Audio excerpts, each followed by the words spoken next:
Pagbasa ng salita ng Diyos mula sa unang aklat ni Samuel. At sinabi ni Samuel kay Saul, "Tama na, sasabihin ko sa iyo ang sinabi sa akin ni Yahweh kagabi." Sumagot si Saul, "Sabihin mo." At sinabi ni Samuel, "Di ba't naging pinuno ka ng mga tribo ng Israel, gayong maliit ang tingin mo sa iyong sarili. Pinahirang ka ni Yahweh bilang hari ng Israel. Isinugo ni Yahweh sa pagsalakay at iniutos sa iyong humayo at ganap na puksain ayon sa anatema ng ang mga makasalanan, ang mga Amalesita, at labanan sila hanggang malipol. Bakit di ka nakinig sa tinig ni Yahweh? At sa halip sinunggaban ang mga nasamsam at ginawa ang masasama sa mata ni Yahweh. At sinabi ni Saul kay Samuel, "Sinunod ko ang tinig ni Yahweh at tinupad ang kanyang ipinagagawa. Binihag ko si Agag na hari ng Amalek at pinuksa ang mga Amalesita. Kinuha nga ng mga tao ang pinakamagaganda sa mga tupa at mga baka mula sa mga nasamsam na nakatalaga sa anatema, pero para lamang isakripisyo sa Gilgal kay Yahweh Diyos mo." Ngunit sinabi ni Samuel, "Nalulugod kaya si Yahweh sa mga sinunog na handog at mga sakripisyo gaya ng sa pagsunod sa tinig ni Yahweh? Mas mabuti ang pagsunod kaysa sakripisyo at ang pakikinig kaysa sa taba ng mga barakong tupa, gaya ng pagkakasalang panghuhula ng pagsuway at ang katigasan ng ulo ng kasamaan na pagsamba sa mga Diyos-Diyusan. Dahil isinasantabi mo ang salita ni Yahweh, isinasantabi ka rin niya bilang hari." Ang salita ng Diyos. Salamat sa Diyos. Isang mapagpalang araw po sa ating lahat, mga kapunda, mga kapatid, kay Kristo Jesus. Ang ating salita ng Diyos na napakinggan ay mula sa unang aklat ni Samuel, at tinuturuan tayo at kailangan natin pagnilayan na ang pagsunod ay mas higit sa lahat ng ating inaalay sa Diyos.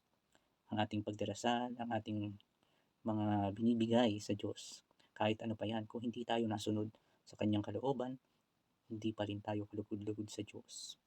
Paano ba tayo makakasunod ng gusto sa ating Panginoong Hesus? Una, manahimik tayo.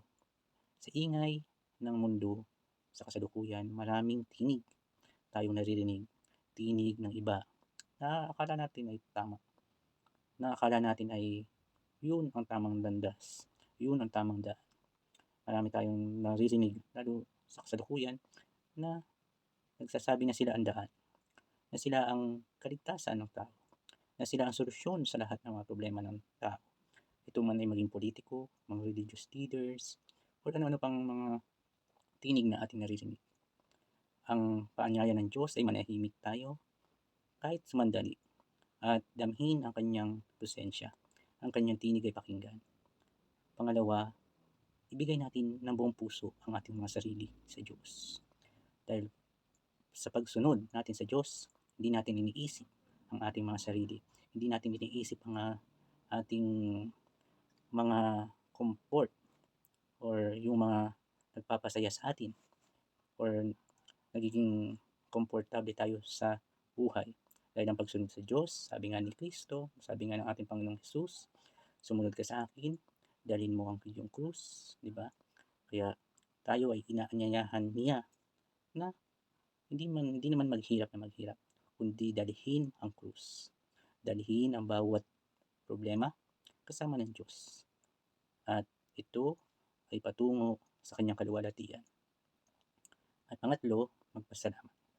Dahil sa nagawa natin pagsunod sa kalooban ng ating Panginoon, bibigyan niya tayo or bibiyayaan niya tayo ng grasya na hindi naman natin deserve, ngunit ibinibigay sa atin ng Diyos dahil tayo ay sumunod sa Kanya.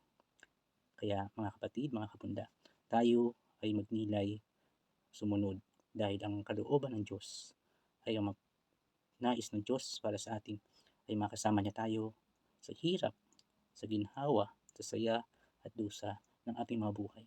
Kaya mga kapatid, naway matagpuan natin ang kalooban ng Diyos sa ating mga buhay. Amen.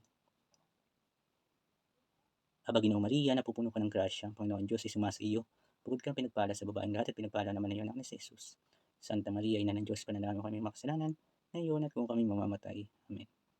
At pagpalain tayo ng makapangyarihan Diyos, Ama, Anak, at ng Espiritu Santo. Amen.